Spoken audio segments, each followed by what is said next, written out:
The corporate campaign marks a shift in strategy. After a year of struggling to directly sway President Trump and his inner circle, corporate lobbyists are now ratcheting up pressure outside the White House. Corporate America is taking the gloves off in its campaign to end President Donald Trump's trade war. A coalition of more than 200 trade associations spanning agriculture, manufacturing, retail, technology, oil and even liquor will begin a new two-pronged attack next week to try to end the policies they see as damaging. The campaign, called Tariffs Hurt the Heartland, will involve blanketing Capitol Hill with farmers and other business owners, plus debuting an ad aimed at parents that essentially says the trade war might be endangering babies. The escalation comes at a crucial time. U.S. and Chinese negotiators ended 2 days of trade talks Thursday in Washington, D.C., saying they made progress and agreed to meet again in Beijing, with just a month to go before U.S. tariffs on $200 billion of Chinese imports are scheduled to more than double to 25%. The corporate campaign also marks a shift in strategy. After a year of struggling to directly sway Trump and his inner circle, including running ads on Fox News, his favorite cable channel, corporate lobbyists are ratcheting up pressure outside the White House. People have to think through different strategies because the normal operating procedure doesn't work, said Matt Priest, chief executive officer of the Footwear Distributors and Retailers of America, which is part of the wider coalition. Some of that strategy is paying off, but the response isn't the response we would have liked. Next week, about 100 executives and business owners from companies big and small will visit Washington, D.C., to lobby Congress, especially the large freshman class, mostly Democrats, that may still be formulating their stances on trade. Support is also needed for a bipartisan bill intended to rein in the president's trade authority. The group descending on D.C. includes people like Brent Bible, who runs a 5,000-acre corn and soybean farm in Romney, Indiana. Soybeans were hit by retaliatory Chinese tariffs last year, pushing down prices to a point where farmers no longer make money. His farm also took a hit when U.S. levies on steel and aluminum made equipment pricier. Just get it fixed, said Bible, who holds an economics degree. If this dispute goes on much longer, he said, he worries about a snowball effect that could make soybeans almost worthless. Bible voted for Trump but said his support has waned in recent months.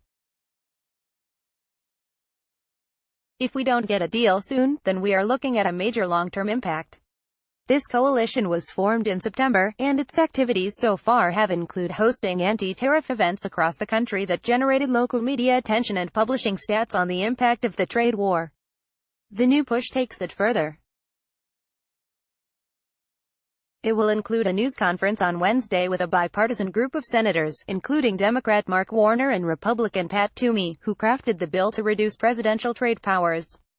The coalition also has a new ad that tries to tug at the heartstrings of Americans by getting them to feel the pain it says Trump's trade war is causing.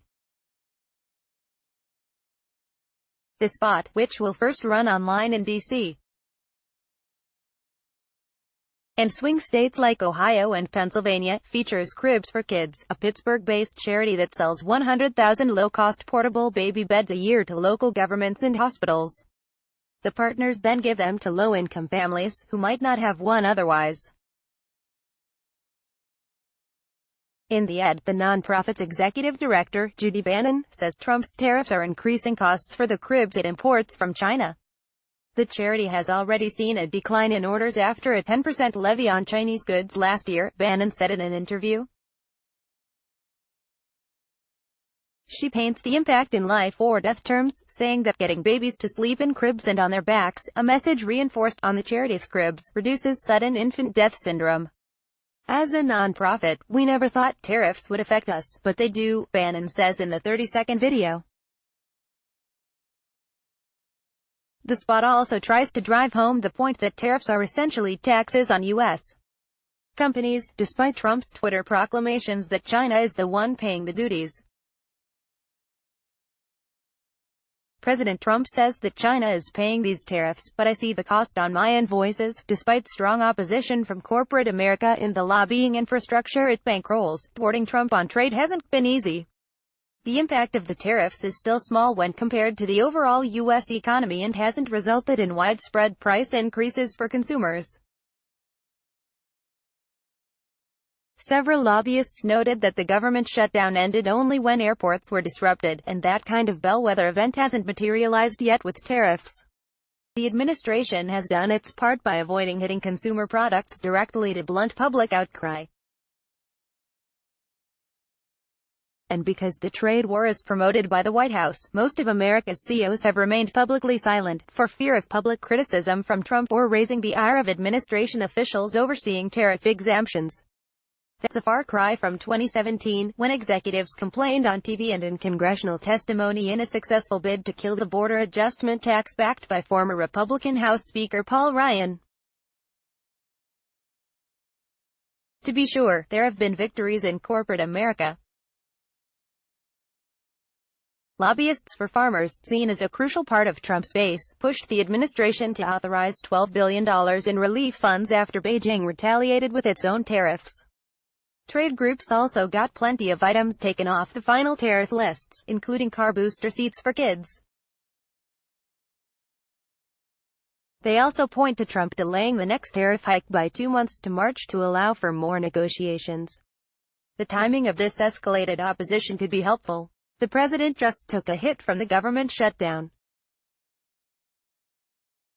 The political calendar has already turned to the 2020 presidential race, and Trump needs a strong economy for his re-election bid. That story is harder to tell with almost daily reports of U.S. companies, from Apple to Stanley Black. A lot of things are coming to a head, said Gary Shapiro, CEO of the Consumer Technology Association, another coalition member. With Trump's re-election bid looming, do you think he's going to risk a stock market fall over a 25% tariff at this point? But I don't know anyone who has been right calling Trump's moves.